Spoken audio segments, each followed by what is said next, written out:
Assalamualaikum warahmatullahi wabarakatuh. Innalhamdulillah,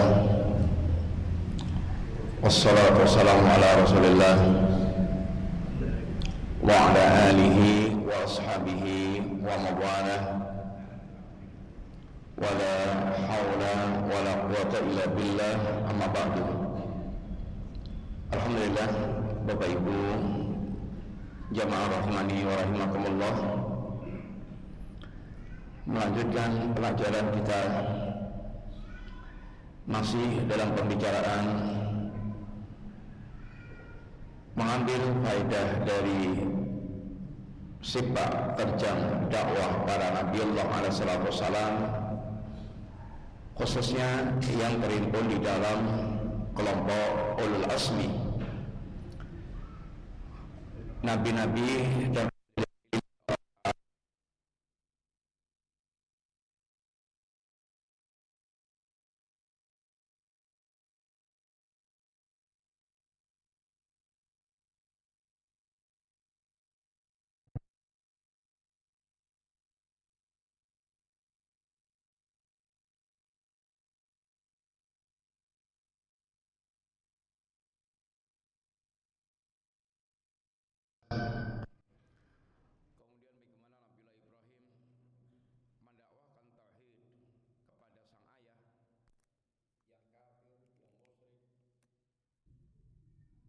demikian pula bagaimana Nabiullah Ibrahim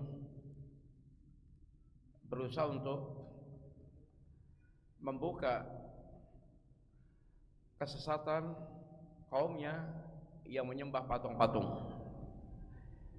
Di antaranya bagaimana Nabiullah Ibrahim berusaha untuk membuka kesesatan mereka dengan menghancurkan patung-patung yang mereka sembah, menyisakan yang paling gede, agar mereka ini, akal mereka ini terbuka lebar betapa sesatnya perbuatan yang mereka lakukan. Demikian juga yang sekarang kita akan masuk adalah insyaallah bagaimana Nabi Ibrahim berdebat atau mendebat kaumnya juga dalam rangka untuk membuka kesesatan mereka yang melakukan penyembahan kepada selain Allah Subhanahu wa taala. Yaitu diantaranya, diantara orang-orang atau diantara kaumnya Nabiullah Ibrahim, ada diantara mereka yang menyembah benda-benda langit, bintang, bulan, matahari, sehingga diantara musyrikin sesembahannya itu macam-macam. Bapak sekalian, maka yang dikatakan syirik itu bukan soal siapa yang disembah, tetapi semua bentuk penyembahan kepada selain Allah, siapapun dan apapun, maka itu adalah syirkun. Sehingga seorang ulama memberikan definisi singkat, syirik itu adalah dakwatu ghairihi ma'ah. Dia berdoa, menyembah, beribadah kepada selain Allah bersama dengan dia berdoa, beribadah, menyembah Allah Ta'ala. Kalimat ini mengajarkan pada kita bahwa orang musyrik itu bukan artinya tidak beribadah kepada Allah. Justru dia musyrik itu dia beribadah kepada Allah Ta'ala, tapi dia juga beribadah kepada selain Allah Ta'ala. Sehingga itu berkomentar kan wong wis haji kok dimusyrik-musyrikan, salatnya betul, hajinya betul, tapi yang tidak betul itu dia masih pula menyembah kepada selain Allah Ta'ala. Sebagaimana orang-orang musyrikin Quraisy itu bukan orang yang tidak beribadah kepada Allah. Orang-orang musyrikin Quraisy mereka beribadah kepada Allah. Mereka berhaji, mereka talbiyah, mereka tawaf, mereka wukuf, mereka berdoa kepada Allah Ta'ala. bahkan di saat-saat yang mereka ini sangat terjepit banget, doanya murni hanya untuk Allah, bahkan lupa itu semua yang mereka sembah selain Allah. Mereka juga berpuasa, mereka juga bernadar, tapi mereka musyrik. Sebagian orang, Bapak sekalian, menyangka bahwa syirik itu kalau menyembah patung. Kalau dia datang kepada patung, lalu dia minta-minta, sehingga seakan-akan kelihatan bodoh banget, orang patung buatan sendiri, lalu dia minta-minta kepada patung itu baru namanya musyrik. Tetapi kalau datangnya ke kuburan wali, orang soleh, lalu dia minta kepada wali orang soleh ini karena yakin dengan Allah SWT, ini beda dengan menyembah patung, dan tidak mau seperti itu dikatakan syirik. Maka dikatakan ulama, di zaman Rasulullah SAW, Bapak sekalian, sesembahan itu macam-macam. Ada yang menyembah patung, ada yang menyembah pohon, ada yang menyembah jin, ada yang menyembah malaikat, ada yang menyembah nabi, ada yang menyembah wali, ada yang menyembah ini macam yang mereka sembah. Sebagian Quraisy patung-patung. Yang patung-patung ini adalah simbol dari arwah-arwah suci yang mereka sucikan. Sehingga bukan semata-mata batu ukiran. Kalau masih batu muntilan, yaitu batu onggoan batu, tapi kalau diletakkan di gua, lalu ini ada roh yang sudah masuk ke patung itu, maka jadilah dan memiliki kekuatan dan memiliki kesakralan tersendiri. Sebagian mereka ada yang orang-orang saleh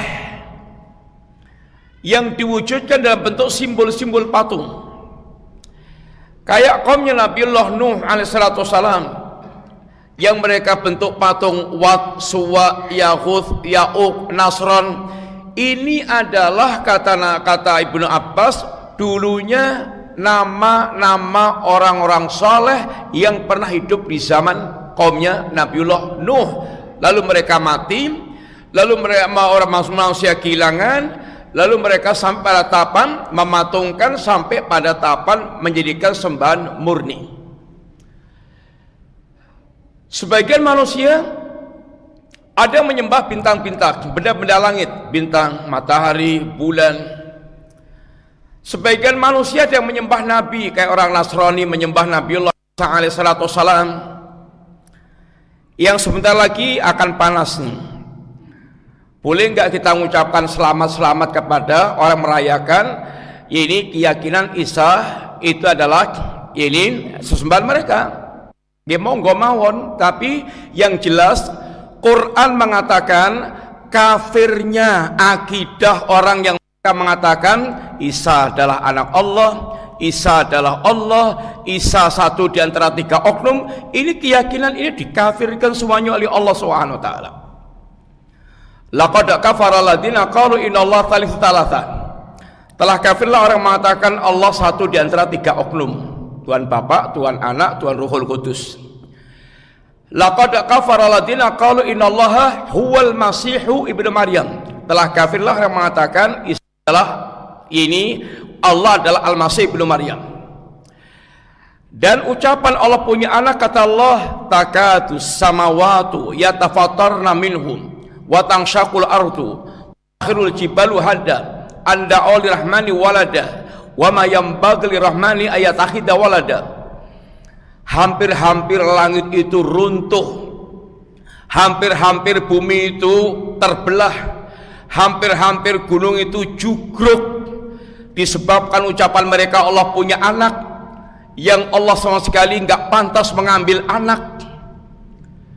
Allah kafirkan akidah mereka, dan Allah tegaskan innalladzina kafaru min ahlil kitab wal musyrikin fi nari jahannama khalidina fiha orang-orang kafir, baik kafirnya itu kafir ahli kitab Yahudi Nasrani atau kafir musyrikin, mereka itu akan berada di jahanam kekal di dalamnya.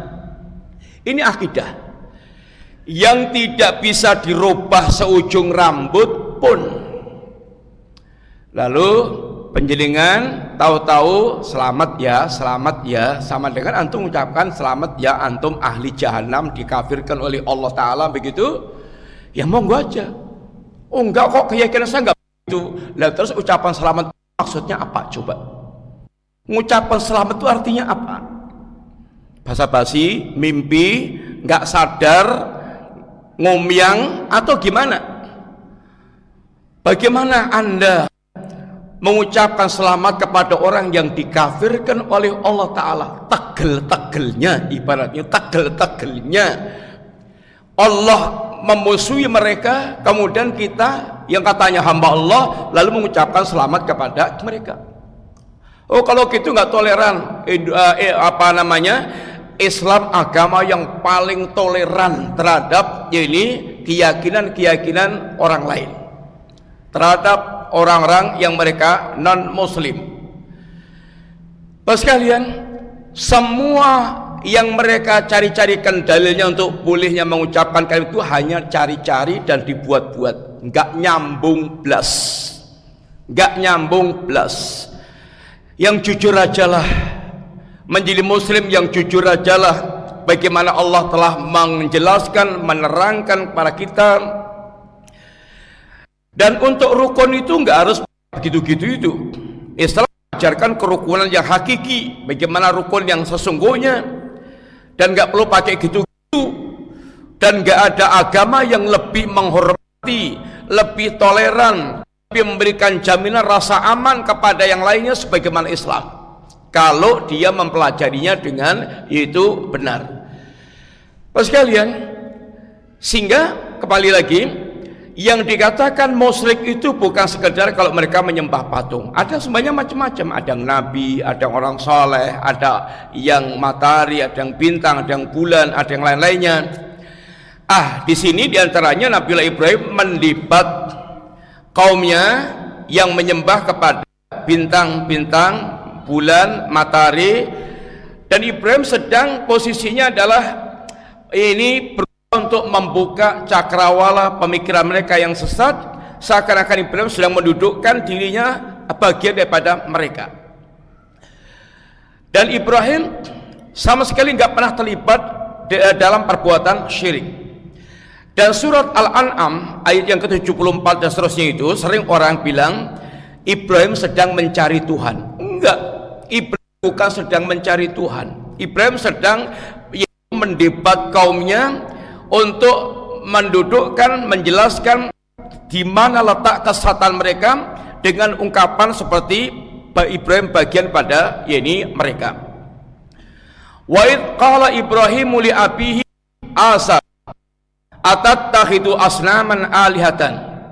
Ingatlah ketika Ibrahim mengatakan kepada ayahnya yaitu Azar, ayah, kenapa engkau menjadikan patung-patung itu sebagai sembah-sembahan? Inni araka wa qaumaka fi dhalalim mubin. Sesungguhnya aku melihat engkau dan kaummu berada dalam kesesatan yang sangat nyata. Kemudian kata Allah, wa kadzalika nuri Ibrahim malakutas samawati wal ardi bal yakuna minal muqinin. Demikian pula kami perlihatkan kepada Nabiullah Ibrahim kerajaan langit, kerajaan bumi, bentangan kekuasaan Allah di langit dan di bumi, agar Ibrahim termasuk orang-orang yang yakin. Ibrahim tidak pernah terlibat sama sekali dalam syirikan dari kecil. Bapak sekalian, semua nabi dipelihara oleh Allah Subhanahu wa taala, tidak pernah terlibat dalam syirik atau kekafiran atau kemaksiatan. Ini betul-betul dipelihara oleh Allah Ta'ala agar ketika Nabi ini berdakwah, tidak ada alasan orang untuk mencela Nabi.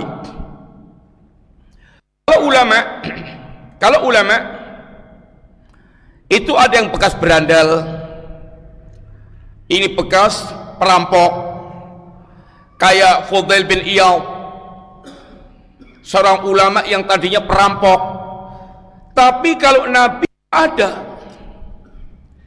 sampai Rasulullah sallallahu alaihi wasallam, bagaimana penjagaan Allah terhadap diri beliau dalam perkara ibadahnya, akidahnya, ibadahnya, akhlaknya dijaga Allah Ta'ala. Nabiullah Muhammad SAW tidak pernah dari kecil sampai gede sujud patung, ada sama sekali.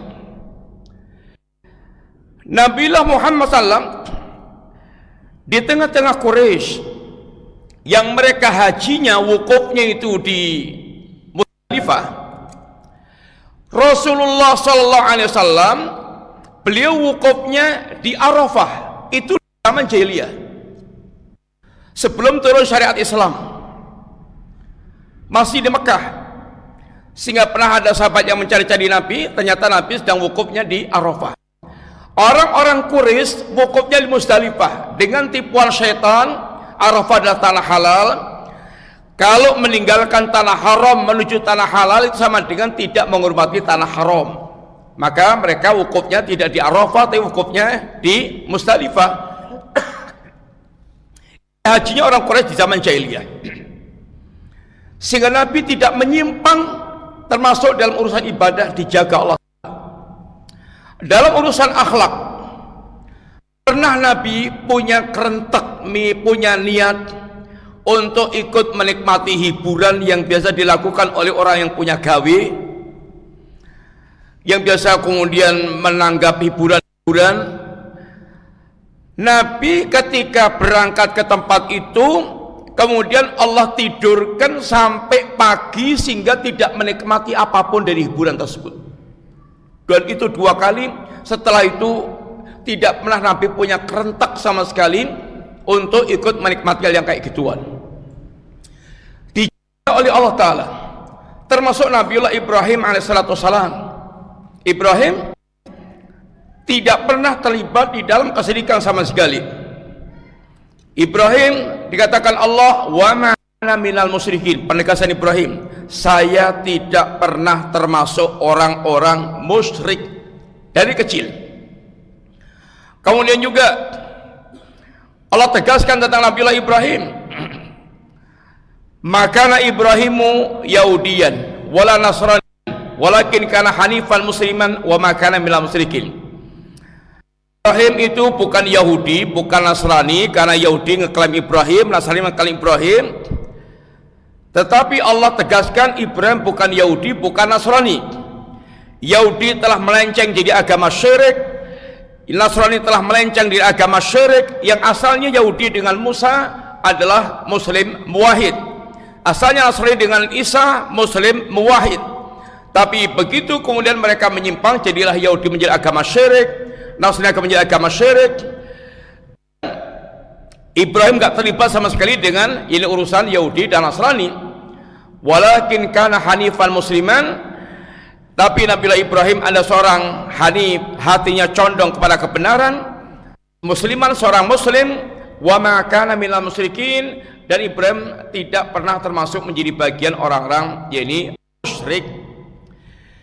Sehingga Ibrahim adalah orang yang betul-betul dijaga Allah, akidahnya, ibadahnya, yakni akhlaknya.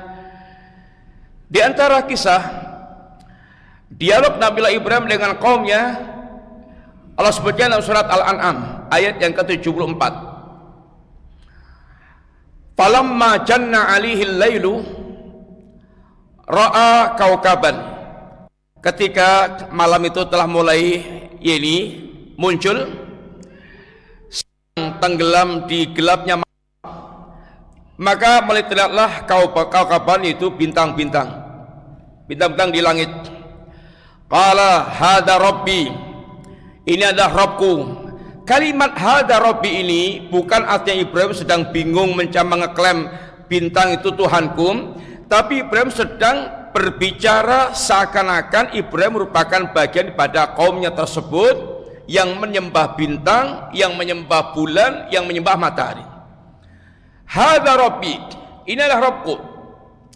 Falamma afala qala la uhibbu lin. Ketika bintang itu tenggelam, Ibrahim mengatakan, aku enggak suka dengan yang tenggelam. Falamma ra'al qamara basighan qala hadza rabbi. Ketika muncul bulan, maka juga Ibrahim mengatakan, hadza rabbi, ini adalah Rabbku, Tuhanku. Falamma afala qala la in lam yahdini rabbi la akunanna minal qaumidh dhalin. Seandainya ketika bulan ini kemudian tenggelam, maka Nabi Ibrahim menegaskan, seandainya Tuhanku tidak memberikan petunjuk kepadaku, niscaya aku akan termasuk orang-orang yang sesat. Falamma ra'a syamsa bazighatan, ketika muncul matahari yang lebih gede, hadza rabbi, hadza akbar, ini sembahan, ini lebih gede lagi. Falamma afalat qala ya qaumi inni bari'um mimma yustasyrikun. Ketika matahari itu tenggelam, kata Ibrahim, wahai kaum, saya berlepas diri dari semua yang kalian kutukan dari Allah Ta'ala. Inni wajjahtu wajhiya lilladzi fatara as-samawati wal arda hanifan. Saya hanya menghadapkan wajahku pada Sang Pencipta langit dan bumi, penuh dengan kecondongan kepada kebenaran. Wa ma'ana minal musyrikin, dan aku tidak masuk orang-orang musyrik. Sekalian, ini makomnya adalah makom di mana Nabi Ibrahim sedang berdialog dengan kaumnya. Seakan-akan Ibrahim mewakili kaumnya yang menyembah bintang, menyembah bulan, menyembah matahari, kemudian ingin menegaskan pada mereka, ternyata bintang tenggelam, muncul bulan, bulan tenggelam, muncul matahari, matahari tenggelam, yang tenggelam, Tuhan tenggelam, enggak layak untuk disembah. Maka Nabi Ibrahim tegaskan pada mereka bahwa beliau berlepas diri dari semua apa yang mereka sembah selain Allah Subhanahu wa ta'ala. Kemudian kata kaumnya, qala atuhajunni fillah wa qad hadani. Kata Ibrahim alaihissalatu wassalam, ketika Ibrahim telah berusaha untuk membuka akal mereka yang sesat, maka didebat oleh kaumnya, wajahu qaumuhum, dan kaumnya mendebat Nabiullah Ibrahim alaihissalatu wassalam. Karena Ibrahim telah menghancurkan patung mereka. Ibrahim telah membatalkan keyakinan sesat mereka, menunjukkan tentang ini bintang, bulan, matahari yang tidak layak untuk disembah. Maka kaumnya pun mendebat Nabiullah Ibrahim alaihissalatu wassalam. Kata Ibrahim, wahai kaum, apakah kalian mendebatku tentang Allah yang Allah telah memberikan kepadaku hidayah? Maka kaumnya pun menakut-nakuti Nabiullah Ibrahim alaihissalatu wassalam, ngancem Nabiullah Ibrahim, sebagaimana kebiasaan orang-orang kafir mengancam orang-orang yang mereka dianggap merendahkan Tuhan-Tuhan yang mereka sembah. Nabi Hud diancam, Nabiullah Ibrahim diancam, yang kalau bahasa kita itu kualat, kamu nanti bakal kualat, kamu telah berbuat buruk kepada sesembahan-sembahan kami, pasti kamu nanti bakal kualat. Nabiullah Ibrahim, qala akhafu ma tusyrikuna bih, saya tidak takut dengan apa yang kalian sekutukan dengan Allah Ta'ala. Saya enggak takut dengan sesembahan-sembahan yang kalian sembah itu.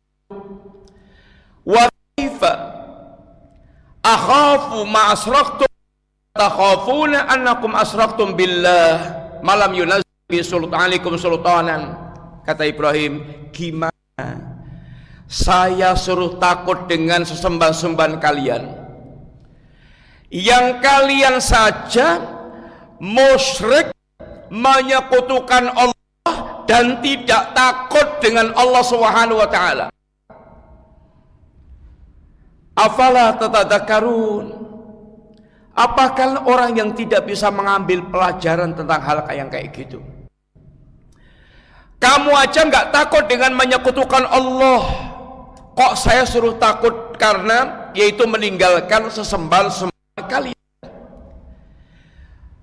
Maka kata Ibrahim, fa'ayul fariqaini ahaqqu bil amni in kuntum ta'lamun. Mana antara dua kelompok ini yang layak untuk memiliki rasa aman kalau kalian itu orang yang berilmu, yang betul-betul mengerti. Menyekutukan Allah nggak takut, kemudian meninggalkan sesembahan-sembahan mereka diancam dengan itu ancaman-ancaman yang menakutkan, ditakut-takuti, kualat. Kata Ibrahim, wahai orang musyrik yang menyekutukan Allah, saya yang tidak menyekutukan Allah dan kalian yang menyekutukan Allah, mana di antara dua kelompok ini yang layak untuk merasa aman? Lalu Allah katakan, alladzina amanu walam yalbisu imanahum bidzulmin ulaika lahumul amnu wa hum muhtadun. Orang-orang yang mereka beriman tidak mencampurkan iman mereka dengan kezaliman yaitu syirik, mereka itulah yang layak untuk memiliki rasa aman dan mendapatkan petunjuk, yaitu menempuh jalan yang lurus. Orang yang paling rasa aman hidupnya adalah orang yang mereka paling mewujudkan kemurnian tauhidnya kepada Allah Subhanahu wa taala. Orang paling lurus kehidupannya, orang mereka hanya menyembah kepada Allah dengan syariat yang telah diajarkan oleh Allah Subhanahu wa taala. Orang yang mereka tenggelam dalam kesyirikan, maka mereka tidak akan merasa aman dalam kehidupan mereka dengan keamanan yang hakiki di dunia maupun di akhirat. Di dunia ini tidak ada orang mereka hatinya lebih nyaman, lebih tenang, lebih tentram, lebih yaitu berlapang dada dalam kehidupannya melebihi orang yang mereka betul-betul mentauhidkan Allah Subhanahu wa taala. Orang yang mereka berpaling dari Allah pasti hidupnya bakal sempit, pasti. Sudah menjadi rumusan, dari Allah Subhanahu wa taala. Wa man a'rada an dzikri fa inna lahu ma'isyatan dhanka. Siapa yang mereka berpaling dari petunjukku, maka dia akan berada dalam kehidupan yang sempit. Kehidupan yang sempit itu bukan karena miskin, bukan karena tidak punya uang untuk membeli macam-macam, tapi kehidupan yang sempit itu berkaitan dengan kondisi hati yang sempit. Bagaimana tidak dikatakan hidup yang sempit? Kalau dia mendapatkan nikmat, sombong, angkuh, lupa dengan Allah Subhanahu wa taala, merasa itu kesuksesan dirinya sehingga dia pun kufur nikmat. Kayak gini bagaimana kehidupan akan longgar, akan tenang hatinya, akan lapang dadanya? Enggak akan. Bagaimana ketika dia tertimpa musibah, dia orang yang seakan-akan paling sengsara, nggak bisa terima, dia nggak bisa bersabar, bagaimana dia akan longgar hatinya, akan longgar dadanya, akan tenang hatinya? Nggak akan. Beda dengan mukmin itu, mukmin yang bertauhid, kalau dia mendapatkan nikmat Allah Subhanahu wa taala, dia akan menjadi hamba yang pandai bersyukur kepada Allah taala, sehingga dia menisbatkan nikmat semuanya kepada Allah. Dia tidak akan ujub, dia tidak akan sombong, dia tidak akan nikmat untuk bermaksiat kepada Allah, bukan untuk zalim, menindas manusia. Maka dia akan tenang, hatinya nyaman, dada lapang, hidupnya tenang. Dan kalau dia sedang diuji oleh Allah dengan berbagai macam musibah, dengan berbagai macam kondisi yang menyulitkan, dia kembalikan semuanya kepada Allah, dia berada dengan pahala Allah, dia bersabar dengan musibah yang dia dapatkan, maka dia pun akan merasakan kenyamanan di segala kondisi. Itulah yang dikatakan ajabil mukmin, sangat mengherankan perkara seorang mukmin. Inna amrahu kullahu lau khairun, semua perkaranya enggak ada yang tidak baik. In asabatu khairun itmani, kalau dia mendapatkan kebaikan. In asabatu sarra'u syakara fakana khairun lah.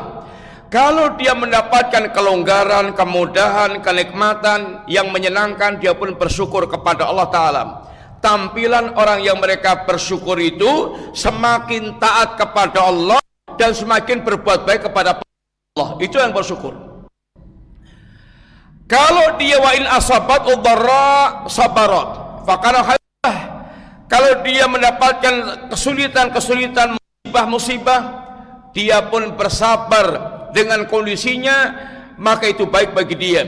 Dia tidak ngamuk, dia tidak mengeluhkan kepada manusia, dia mengembalikan kepada Allah. Dia akan menerima ujian itu dengan keridhaan hati. Dia tahu ini takdir Allah Subhanahu wa taala, maka dia pun bisa berlonggar dada. Maka semua perkaranya bagi seorang mukmin adalah baik dan menghasilkan kebaikan di tengah-tengah kehidupan. Kehidupan menjadi kacau balau itu ketika dia mendapatkan nikmat tidak bersyukur, ketika mendapatkan musibah tidak bersabar. Kalau pas dapat nikmat dipakai untuk foya-foya, untuk maksiat, untuk lalai, sombong, menindas, sehingga zalim, kayak Fir'aun. Kemudian dia memanfaatkan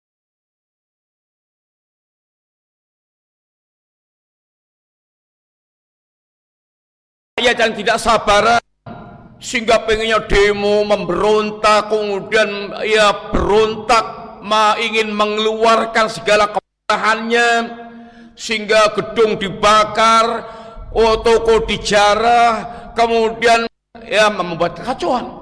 Enggak sabar. Yang satu zalim, yang satu enggak sabar, sehingga kehidupannya kacau balau.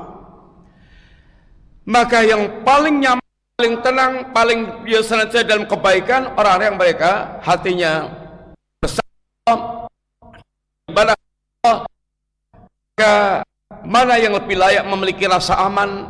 Ini orang yang mereka tidak melakukan perbuatan syirik, yang mereka mentauhidkan Allah, yang mereka berjalan lurus di atas petunjuk Allah Subhanahu wa taala. Maka Allah katakan, wa tilka hujjatuna atainaha Ibrahim ala qaumi. Itulah hujjah yang telah kami berikan kepada Nabiullah Ibrahim untuk mengalahkan kaumnya. Narfa'u darajatim man nasya, kami angkat derajatnya orang yang kami kehendaki. Imam Malik, sekali Imam Malik mengatakan, gurunya Imam Malik dari gurunya, narfa'u darajatin man nasya, narfa'u darajatin bil ilmi, kami angkat derajat mereka dengan ilmu. Ilmu adalah hujjah, sehingga semua nabi itu pasti menang hujjah, menang dalam hal ilmu, akan unggul dalam hal ilmu, dalam hal ilmiah, karena semua nabi mereka bekali dengan hujjah yang qawiyah, hujjah yang sangat kuat, yang sangat kokoh. Demikian pula orang yang paling unggul dalam kehidupan, orang yang mereka paling mendasarkan hidupnya dengan ilmu. Kemudian musuh, kalau sudah mereka kalah hujjah, bagaimana cara mereka menumpas ahlul haq? Akan provokatif kepada penguasa untuk menumpas ahlul haq. Kayak ketika ini Musa mengalahkan kaumnya, mereka kalah hujjah, nggak punya hujjah lagi. Bagaimana mereka keok di depan hujahnya Musa, mukjizatnya Musa. Kata mereka, apakah engkau wahai sang maharaja Fir'aun akan membiarkan Musa dan pengikutnya liyufsidu fil ardi, untuk melakukan kerusakan di muka bumi? Ujung-ujungnya provokasi kepada penguasa untuk menumpas kepada ahlul haq dan memutarbalikkan fakta. Musa yang mendakwahkan tauhid, yang memerangi syirik, itu dikatakan ahlul fasad. dikatakan pembuat kerusakan. Sehingga modelnya dari zaman dulu kala sampai sekarang itu, modelnya ahlul batil itu mereka hujah akan selalu kalah karena mereka memang tidak perhatian dengan ilmu. Kalau mereka sudah kalah hujah, mereka akan provokatif kepada penguasa untuk menumpas ahlul haq, lalu membalikkan fakta. Orang yang mendakwahkan kebenaran itu dituduh sebagai pembuat onar, pembuat kerusakan, ahlul fasad. Itu dari zaman dulu sampai zaman kita sekarang. Syaikhul Islam, maka beliau mengatakan ahlu sunnah itu a'lamun nas bil haqqi arhamun nas lil khalqi. Ahlu sunnah itu orang yang paling tahu tentang urusan kebenaran dan paling sayang kepada para hamba Allah Ta'ala.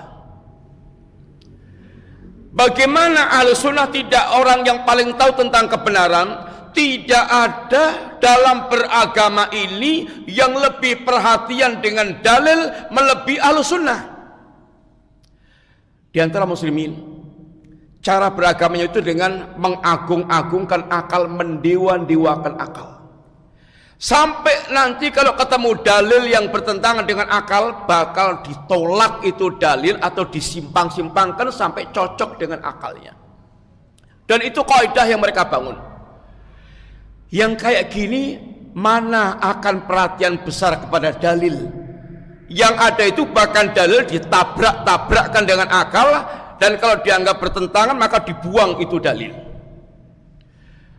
Ada di antara muslimin yang beragamanya itu sandarannya mimpi-mimpi, mimpi ketemu Nabi, Nabi mengatakan begini, sehingga fokus agamanya bukan belajar Quran, bukan belajar sunnah, tapi fokusnya itu mimpi yang didapatkan dari Nabi.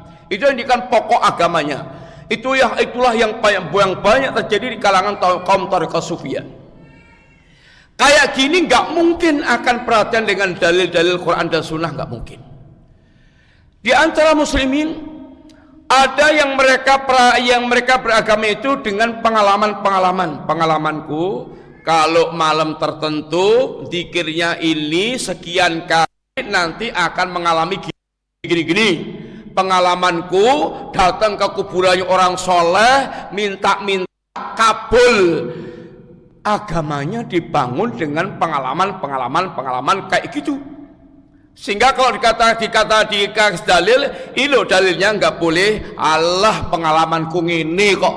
Sehingga dibantah dengan pengalaman. Kayak gini nggak mungkin akan perhatian dengan dalil. Yang akan sangat itu perhatian dengan dalil orang yang mereka agamanya memang betul-betul kembali kepada dalil, sehingga akan belajar betul, memahami betul, sehingga bagaimana amal itu dengan dalil, bukan dengan mimpi, bukan dengan pengalaman, bukan dengan yang semisal dengan itu. Maka Ahlussunnah a'lamun nas bil haqqi, yang paling paham tentang hakikat kebenaran, karena paling perhatian dengan dalil. Sampai para ulama mengajar kita, seandainya Anda bisa menggaruk kepala dengan dalil, maka lakukan. Artinya mana kuatnya dorongan untuk senantiasa amal kita itu mesti dengan dalil, dengan dasar, sehingga kita memiliki ilmu yang kita miliki. Kemudian Ahlussunnah itu arhamun lil khalqi, paling sayang kepada manusia. Urusannya orang yang mereka menyampaikan kebenaran itu al-balul mubin. Mereka menyampaikan dengan seterang-terangnya, sejelas-jelasnya. Nanti kalau menghadapi kenyataan pahit, dimusuhi, dicaci maki, dizalimi, sabar. Dia akan bersabar. Yang Allah perintahkan, fasbir amma yaqul, sabarlah Anda dengan ucapan-ucapan mereka. Mau dikatakan gila, dikatakan pendusta, dikatakan tukang sihir, dikatakan pemecah belah umat, dikatakan perusak, sabar. Kata Allah, fasbir amma yaqulun. Fasbir kama sabara ulul asmi minar rasul. Setelah Anda kayak sabarnya ulul asmi di kalangan para rasul. Fasbir sabran jamilan, sabarlah dengan kesabaran yang baik. Sabar. Maka ahlu sunnah itu tidak ngamuan, tidak yaitu zalim, tidak kemudian pelampiasan dendam. Enggak.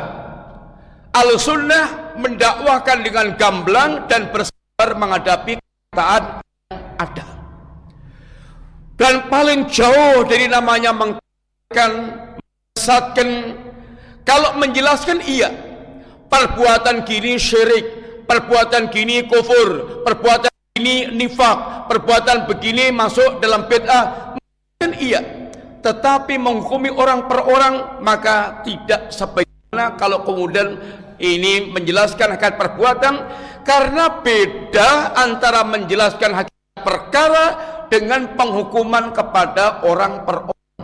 Kalau menghukumi itu mesti ada proses yang harus dilalui, harus ada syarat.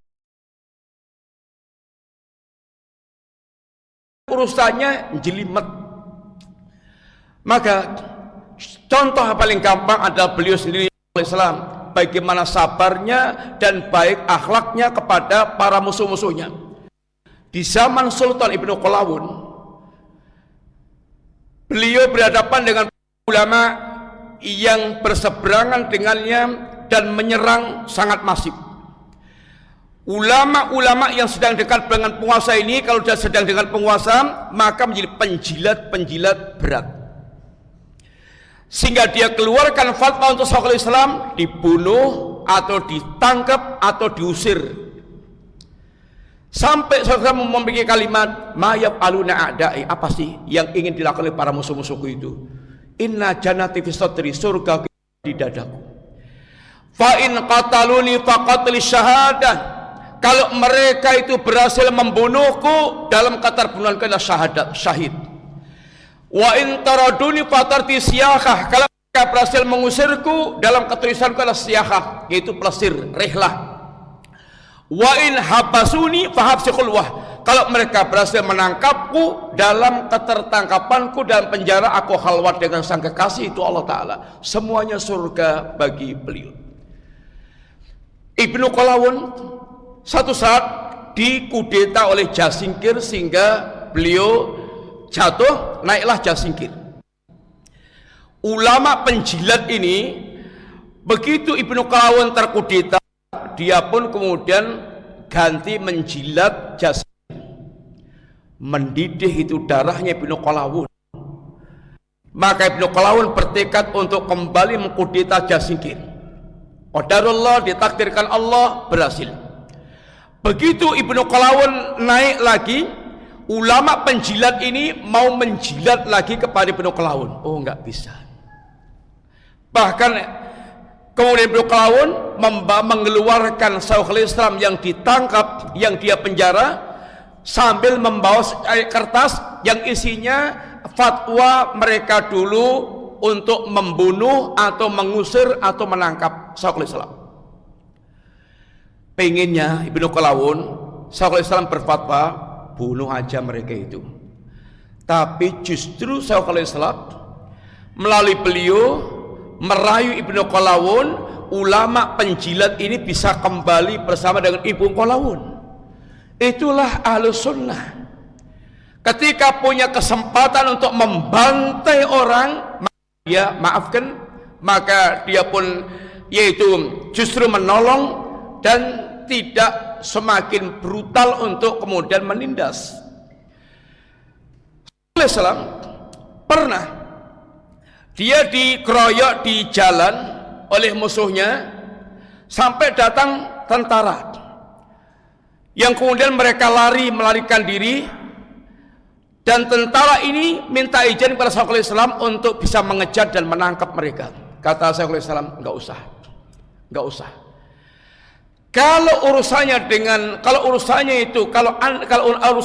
Allah, Allah yang akan nanti memberikan keputusan sendiri. Kalau Anda urusannya minta pendapatku, maka kataku enggak usah. Anehnya, ketika orang yang dikejar-kejar ini tadi itu, yaitu dalam keadaan terancam, justru minta perlindungannya ke rumahnya Syekhul Islam dan dilindungi oleh Syekhul Islam. Itulah akhlak. Dan itulah akhlak bagaimana ulama sayangnya kepada hamba Allah Ta'ala.